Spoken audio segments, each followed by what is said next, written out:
सुते ही विधि होई। जन्म विवाह मरण गति सोई, जही विधि लिखा सो तही विधि होई। कोई कितना कुछ भी कर ले, लेकिन जब जिसकी जहां मौत लिखी होती है वहीं जाता है। ये प्रमाण भी है ना। एक महाराज बहुत होशियार रहते, पंडिताई में बहुत होशियार। महाराज ने अपनी कुंडली बनाई, कुंडली बना के महाराज ने देखी, अरे हमारी तो मौत ही नहीं है। नारद जी को बुलाओ, नारद जी से पूछी, नारद जी ये कुंडली में देखो हमारी मौत कब है। नारद जी देख दाख के बोले, भैया तुम्हारी मौत ही मैं नहीं लिखी। फिर बोले ऐसा हो नहीं सकता, लेकिन कि जी ने जन्म लिया वो मरे ना। जिसने जन्म लिया है वो मरेगा जरूर। तो बोले फिर कैसे पता चलेगा। बोले चलो यमराज से पूछो। नारद जी और महाराज दो ही जने पहुंचे यमराज के पास। यमराज से पूछी, महाराज हमारी मौत कब है। यमराज बोले पहले जाओ बताओ तुम जियत काहे आ गए थे। पंडित जी बोले गई तो पूछ भी आए कि हमारी मौत कब है। यमराज ने पूरे पोथी पत्रा उकेल कर देखे, बोले भैया हमारे ते नहीं लिखी। लेकिन ऐसा हो नहीं सकत कि तुम्हारी मौत हमारे ते ना होगा। ऐसा कैसे होगा। बोले चलो ब्रह्मा जी से पूछवे। चलो नारद जी, पंडित जी, यमराज तीन ही पहुंचे ब्रह्मा जी के थे। पूछवे ब्रह्मा जी से पूछी हमारी मौत कब है। ब्रह्मा जी से पूछी, और जैसे ही ब्रह्मा जी से पूछी तो ब्रह्मा जी ने आंख बंद करके ध्यान लगाया, देख करके बोले पंडित जी तुम्हारी मौत तो हमारी समझ ही में नहीं आ रही कब है, हमारे यहां नहीं लिखी। लेकिन ऐसा नहीं हो सकता, जिसने जन्म लिया है वो मरेगा जरूर।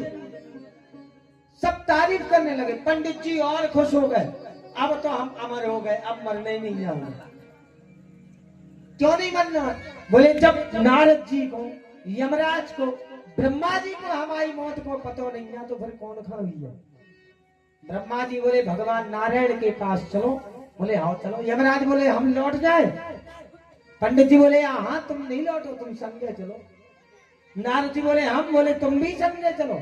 सबको लगा के पंडित जी भगवान नारायण के चरणों में पहुंचे। भगवान ने कहा तुम जियत कैसे आ गए। पंडित जी बोले भगवान वही खो तो आए हैं, हमारी मौत कब है जा बता दो। भगवान बोले नहीं पूछो तो अच्छी बात। बोले हाँ हमें तो बताओ हमारी मौत कब है, कब मरना है।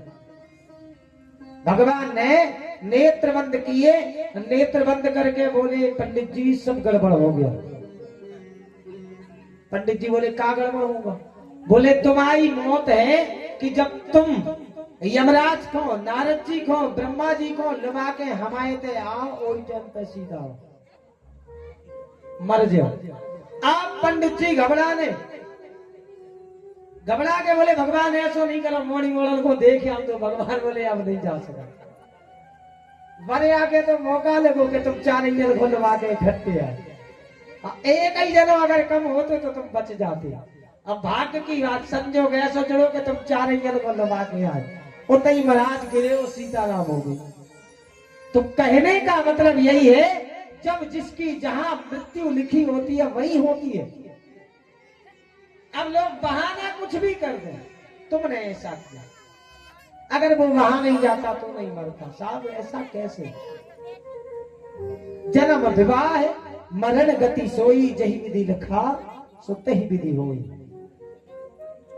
हिरण्यकश्यप कहने लगा हमें अमरता का वरदान दो। ब्रह्मा जी बोले नहीं और कुछ मांगो। हिरण्यकश्यप बोला तो हम जितने मांगे उतने वरदान दो। ब्रह्मा जी बोले मांगो। तो हिरण्यकश्यप ने क्या मांगा।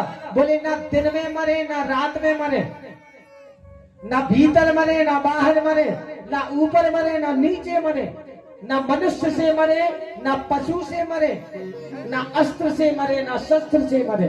ब्रह्मा जी बोले तथास्तु। और कुछ। बोले हाँ एक वरदान और। तो बोले मांगो। बोले इन 12 महीना में से कोनो महीना में ना मरे। ब्रह्मा जी बोले तथास्तु। वरदान दे दिया। अब वरदान दे करके ब्रह्मा जी चले गए। हिरण्यकश्यप बोलो देवता भी बड़े पागल हो, हमने कहीं अमर कर दो, अमर करो नहीं, या धीरे धीरे हमने पूरे वरदान मांगे। जब तक हिरण्यकश्यप तपस्या कर रहा था तब तक हिरण्यकश्यप की पत्नी कयाधु, जिसके 3 पुत्र थे, इंद्र ने मार डाला। चौथे पुत्र को नारद जी ने बचाया। उस चौथे पुत्र का नाम था प्रहलाद। चौथे बेटे का नाम था प्रहलाद। प्रहलाद बचे रहे। प्रहलाद जी नारद जी के सत्संग में रहे जन्म से ही, इसलिए प्रहलाद के ऊपर भक्ति का रंग चढ़ गया। भगवान का भजन करते रहे। प्रहलाद दुनिया की चिंताओं से मुक्त हो, दुनिया के किसी भी प्रकार से कहीं किसी वातावरण में उनका मन नहीं लगता। यही भगवान का भजन हो। आदत बुरी सुधार लो, बस हो गया भजन।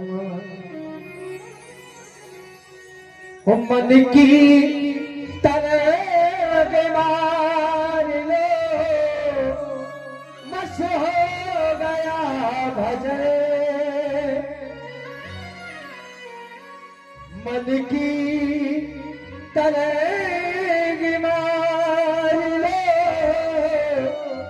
बस हो गया भजन। आदत बुरी सुधार लो, बस हो गया भजन। भगवान का सबसे बड़ा भजन यही है।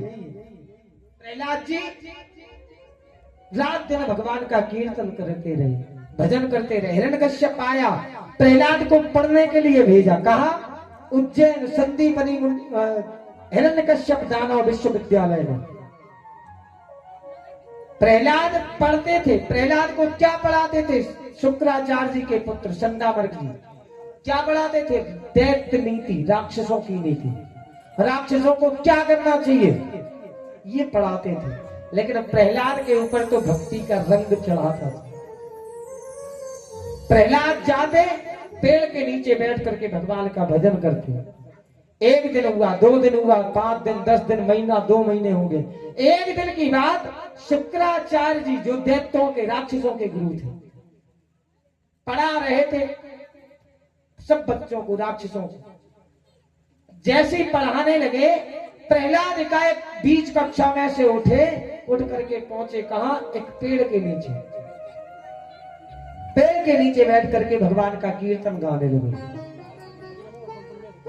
कीर्तन गाते गाते देर हो गई।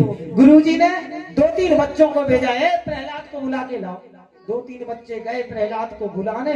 प्रहलाद वहीं बैठे कीर्तन कर रहे थे, नाच रहे थे, गा रहे थे। बच्चों ने पकड़ा, प्रहलाद चलो गुरुजी बुला रहे। और जैसे ही बच्चों ने पकड़ा प्रहलाद को, उसी समय उनका ऐसा भगवान के नाम का ऐसा करंट लगा उन राक्षस के पुत्रों को, वो भी प्रहलाद के साथ नाचने लगे, नारायण नारायण गाने लगे। गुरुजी ने सोचा 2-3 बच्चे भेजे, वो भी नहीं आए, प्रहलाद भी नहीं आए, कहीं कुछ हो तो नहीं गया। गुरुजी ने पूरे बच्चों को भेजा, जाओ प्रहलाद को और लड़कों को ढूंढ के लाओ। पूरे बच्चे ढूंढने गए, देखा तो प्रहलाद सबके साथ कीर्तन कर रहे थे, श्रीमन नारायण नारायण। उन बच्चों ने प्रहलाद को पकड़ा तो ऐसा भक्ति का रंग चढ़ा कि वो भी प्रहलाद के साथ नाचने लगे। प्रहलाद बीच में, पूरे राक्षसों के बच्चे चारों तरफ से, और भगवान का नाम गा रहे। सैनिकों को भेजा, वो भी गाने लगे। इतने तक संदामर्क जी गए, वो भी गाने लगे भगवान का नाम। जब राक्षस गा रहे हैं, दैत्यों के गुरु गा रहे हैं, तो हम और आप तो गाने चाहिए ना। श्रीमन नारायण नारायण।